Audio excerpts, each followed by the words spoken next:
Hey everyone, Romeo here, a fellow Spanish language learner. It recently hit me that there are way more Spanish beginners than most of us realize. And I don't just mean people who started last week. I mean a lot of us stay beginners for a long time because we're still discovering how big Spanish actually is. Even if we go through all the tasks in something like my 1 year to Spanish fluency tracker, I'd still argue that we're at the beginning of the journey in a bigger sense. Not because the work doesn't matter, it absolutely matters. If someone finishes this type of plan, they have done way more than most people ever will. They have studied the structure of Spanish, listened extensively to the sounds of the language, read stories in Spanish, practiced speaking Spanish, translated from English back into Spanish, and more. They will have built a real foundation. But even after doing all of that, they still wouldn't have reached the end of learning Spanish. What they'll have is enough Spanish to finally understand what the language involves. They'll start seeing how many verb forms there still are, how much vocabulary there still is, how many accents, speeds, reductions, and speaking styles exist, how different listening is from reading, how different recognition is from recall, and how practicing sentences is much different from handling those same sentences in a real conversation in real time. And eventually, consciously or unconsciously, that's when they'll have to choose. Are they just learning Spanish or are they trying to become bilingual? Because those are two different goals. And if we don't separate them, our study plans stay vague. That's the problem with saying, I'm learning Spanish. It can mean almost anything. It can mean we want to order food. It can mean we want to travel without feeling completely lost. It can mean we want to understand some songs, watch some videos, or have basic conversations. It can even mean we want to learn Spanish as a hobby. But learning with the goal of becoming bilingual is different. That carries a different implication. With that goal, it means we're studying with the goal of making Spanish one of our operating languages.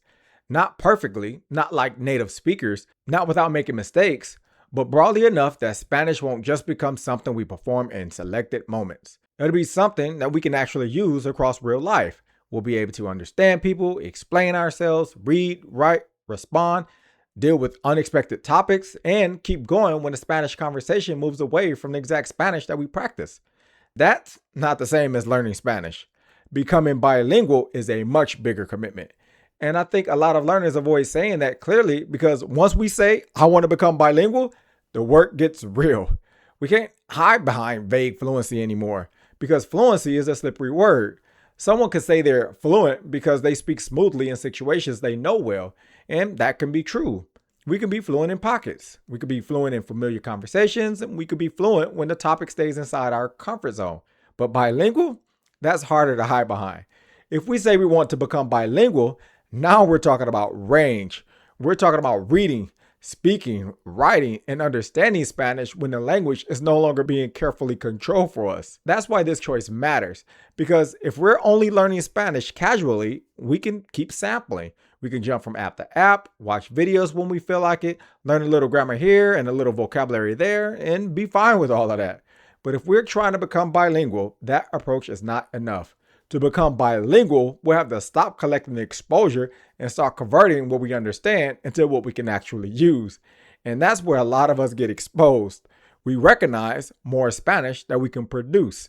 We understand a sentence when we read it, but we can't say it out loud. We know a grammar chart, but we can't use the structure quickly. Or we can follow a lesson, but we can't survive the real conversation. That's the gap. And if our goal is bilingualism, that gap becomes the work. This is why I keep coming back to recognition versus recall.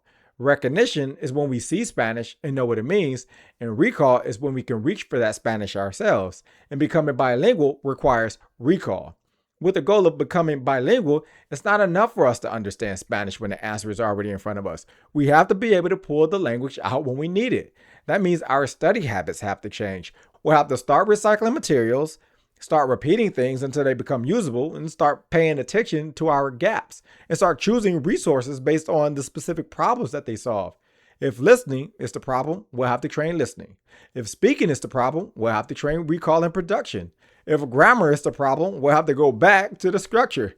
If vocabulary is the problem, we'll have to build vocabulary inside the topics that we actually need. And if speed is the problem, we'll have to repeat material until our brains don't need as much time to assemble our sentences. That's what changes when the goal changes. And this is also why I don't think learn Spanish in a year should mean finish in a year. That's the wrong way to think about it. In 1 year, we can absolutely build the foundation. We can learn the basic structure, develop consistency, start speaking, start understanding, and get enough exposure to see what Spanish actually requires. But becoming bilingual, that takes years. And once we accept that, the fake pressure goes away. Because then we don't have to pretend that we're done after a year. We don't have to feel like something is wrong with us because we still don't understand everything. We don't have to keep comparing ourselves to people online who use the word fluent without ever defining what that means.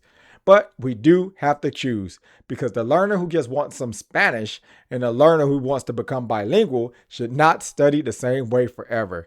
At the beginning, the work can look similar, but after we've built the foundation, the paths start separating. If someone only wants basic Spanish, they can stop at basic Spanish. But if we want to become bilingual, then basic Spanish is not the destination, it's the starting point. And that's when we have to become much more honest about our weaknesses. Can we really explain what we watch? Can we really use this grammar structure without staring at a chart? Can we really say the same idea in more than one way? Can we understand Spanish when it's fast, messy, reduced, and not designed for learners? Those are bilingualism questions. And those questions are uncomfortable because they expose the difference between knowing about Spanish and actually being able to use Spanish. That's why the title of this video is what it is: learning Spanish or becoming bilingual. Choose one.